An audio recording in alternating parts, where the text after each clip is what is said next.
Hi, everyone, and welcome to episode 9 of the Tick Bootcamp podcast. The title of today's podcast, number 9, is Tick Trip.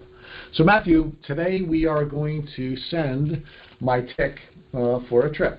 And once you, actually, I think before we start talking about the trip, we should talk a little bit about the CDC and the CDC's recommendations. So recently I went on the CDC website, Matt, and I actually had them send me all the materials that they offer to the public. And I actually have the box here, and opening up the box, and inside the box is a copy of the Center for Disease Control's description of materials that they've sent me. They sent me 100 prevent tick-borne disease bookmarks, and they sent me 5 Rocky Mountain spotted fever signs and symptoms. And one of the things that I noticed when I went onto the CDC site for what materials I had available, and we'll do another podcast on the materials that we just unboxed and what we like and what we don't like, but I noticed that the CDC had a section on tick testing. So I logged on to that, which I'm doing now, and the CDC has a post that says, people who have removed ticks sometimes wonder if they should have it tested for evidence of infection. Although some commercial groups offer testing, in general this is not recommended because, 1, laboratories that conduct tick testing are not required to have a high standard of quality control used by clinical diagnostic laboratories. Results of tick testing should not be used for treatment decisions. 2, positive results showing that the tick contains a disease-causing organism do not necessarily mean that you have been affected.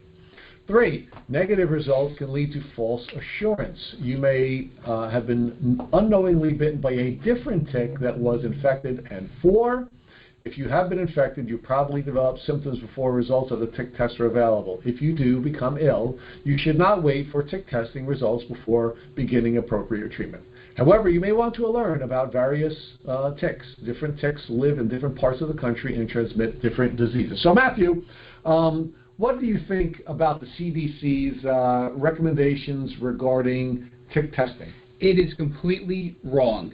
We have done our research. We've looked at various tick testing organizations, and there are some really good ones. Can run tests of the DNA of the tick to identify common pathogens, which are disease-carrying bacteria that are in the ticks. So, for example, there's a company we reached out to in New Jersey who does a really great job at looking for all of the common tick illnesses that humans can get.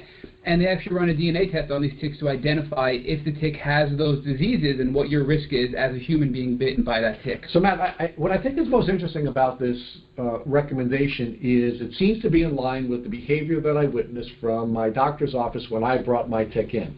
I just to remind our listeners, because we've had a lot of podcasts in between our origin story and now, I was bitten by a tick. I called you after I was bitten by the tick because I was anxious about getting Lyme disease, and your recommendation was that I bag the tick, which I did, bring the tick with me to a doctor's appointment, which I did, and I showed the doctor the tick, and he handed it back to me, and then I handed it back to him again, and he handed it back to me. And the only thing he said was that it was interesting that my tick had a white spot on its back. The doctor said nothing about the species of the tick. The doctor said nothing about the gender of the tick. The doctor said nothing about the length of time the tick had been biting me, and he put me on a protocol, on a treatment protocol that included doxycycline. He also had me come back and he had me do a Lyme test several weeks later. So when we began our journey and we did our tick pick podcast, what we did is we sent a picture of the tick to the Tick Encounter folks at the University of Rhode Island. They sent us back a wonderful report which shared some interesting information with us. Yeah. And Matt, I don't know if you have a copy of the report available? I can pull one up. So yep, they came back basically telling you that it was a male, I think it was a female Lone Star tick, and that the risk was the Ehrlichia virus, as well as the risk of the meat allergy that people know as the alpha-gal allergy, and no risk of Lyme disease, which you were treated for, right? I find the CDC recommendation odd, certainly consistent with the pattern of behavior that we saw from my medical providers, but odd nonetheless, because I think what we're starting to learn from all the folks that we're interviewing who have gone on these various tick disease journeys and have had their Lyme disease journeys is that if they had early information and they engaged in early intervention steps, they would not have gotten this chronic disease that so many of these people have. Yet the tools which are available are not tools that are being recommended that we use. So my doctor did not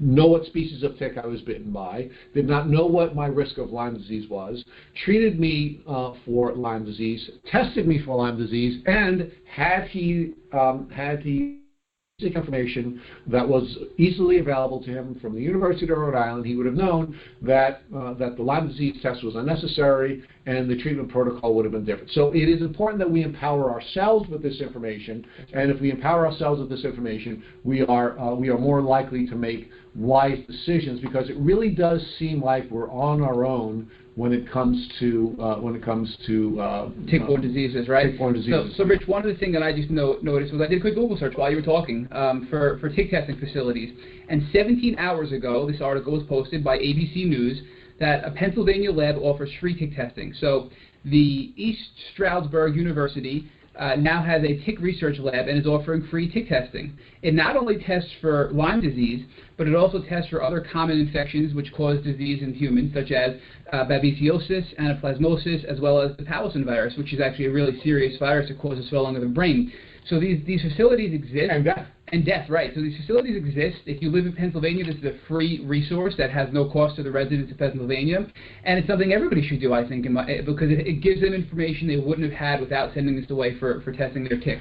So, Bill, what I find most bizarre about the CDC recommendations is they're almost recommending that ignorance is better than having information, that that we will not be making wise treatment decisions and diagnostic decisions with more information, which is bizarre to me. It's just a bizarre set of recommendations, and I don't know why they would be making such a recommendation. I guess they don't think we're smart enough to make reasonable decisions based on the information that we have, or we are not emotionally stable enough to make wise decisions when we get this information. Really what we should be doing is waiting to get sick, waiting until we get chronically sick, and then they'll tell us we don't have a chronic illness. That's right, and now you're sick for life. I mean, it's really sad. And Rich, so from we did a lot of analysis of different tick testing facilities. So we looked at places like Tick Report, IGeneX Labs. Global Lyme Alliance had a listing of many different tick testing facilities on their website. Tick Encounter over at University of Rhode Island for the Tick Spotter program partnered with another lab to do tick testing as well. But one that really popped out for us was Ticknetics, who actually does the DNA testing on the ticks. So we still have your tick, and we're going to send it out probably first thing Monday morning after this podcast. So Matt, one of the reasons why I want to gather this information despite the CDC recommendations, and I don't want to beat that to death. But the reason I want to gather this information is one of the lessons that I've learned over the course of the last couple of weeks with the podcast that we've done is that Lyme disease and other tick diseases are opportunistic diseases. We had several people tell us that they believe that the time between bite and sickness was in some cases many years. Right. Dr. Fox today, who's one of the top Lyme educators in the country, believes that she was bitten many, many years before she was diagnosed with a tick disease. So my position is that I want as much information as possible, and I want to record this information so that if I begin to show signs of an illness, that I have a now history of information that I can share with my healthcare providers, and I can make decisions. Because it is a mistake to believe that you're going to get sick immediately. These are opportunistic diseases. These are diseases that in many cases our immune system is managing until our immune system cannot manage it, and because there's a long temporal gap between the time that we've been bitten and the time that we get sick, in many cases we're not connecting our tick diseases to our diagnostic tools. That's right. It's so important to have this information because it could be years later, like in Dr. Fox's case from this morning. So by building this information, by having the report back from Tick Encounter, which is that free report based on the photo, by sending away the tick to a good lab like Ticknetics out in New Jersey, authority, you're going to have that report back as to what diseases were, carried by your tick. And if you do get sick 3 years down the road, and it is possibly a tick disease, you have a lot of information to bring with you to your doctor to make an informed decision based on what your treatment protocol should be to get better. So it's absolutely something we encourage all of our listeners to consider at the very least.